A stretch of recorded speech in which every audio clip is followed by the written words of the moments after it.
Let's bring in Tennessee Senator Marsha Blackburn. Senator, great to see you. Thanks for being here. Sure.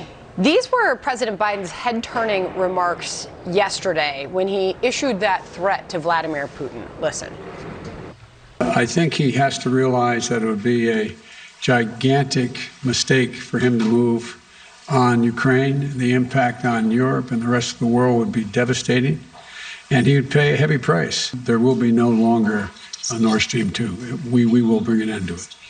There was a question that followed that. How would you do that, considering that's in German control? He said he was confident that he indeed would be able to.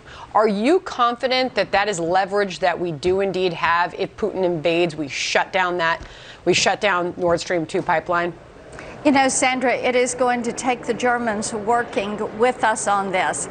And what we need to see is more strength from Chancellor Scholz. And what we need is for President Biden to pick the pace up even more. Last November, I sent a letter over to the White House asking that they move forward with economic sanctions, that they begin lethal aid sales to the Ukrainian army, and that we have a coordinated diplomatic message, because as you can hear from the report coming out of Ukraine, they're wanting to see strength. They are wanting to see pushback on Putin. And so this requires a more coordinated effort. Now, these sanctions should have already been put in place. There needs to be a clear and direct message that there will be no Nord Stream 2, that this will be pulled back. We need to give the assurance, not only to Germany, to the EU, that they can depend on the U.S. We have plenty of natural resources, gas, oil, fuel. They can get that from us. We would be a much more reliable trading partner, and we're not seeking to come in. But is that a fantasy to think that this administration is really going to ramp up production to meet global needs for energy? I mean, do you think that that's a real possibility under the Biden administration? They could if they wanted to. And that is where, when you look at what he did to the Keystone Pipeline, when he's not concerned about cyber protections on other pipelines, you look at the Colonial incident, when you look at what he has done with pulling back on some of these leases, the offshore, the federal lands, if he wanted to stand firm and send that message, he could do that. But Sandra, this is a time when window dressing is not going to cut it. As you heard the Ukrainian woman say, they want to see some strength.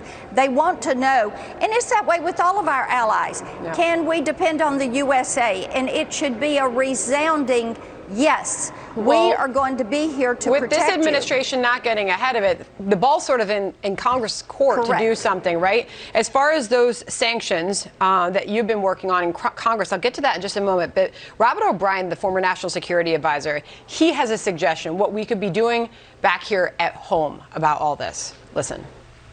One of the things the Biden administration could do is to restore the Keystone Pipeline and start restoring Americans' ability to be the #1 energy producer and exporter in the world again.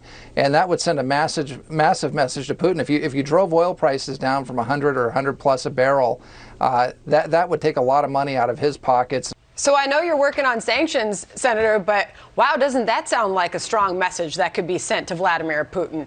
Ramp up our energy production and become energy independent. Well, that is exactly right. And whether it's the Keystone, whether it's the cyber protections, whether it is allowing the drilling on these federal lands, of course, every bit of that sends a message. It is the weakness and the timidity of this administration.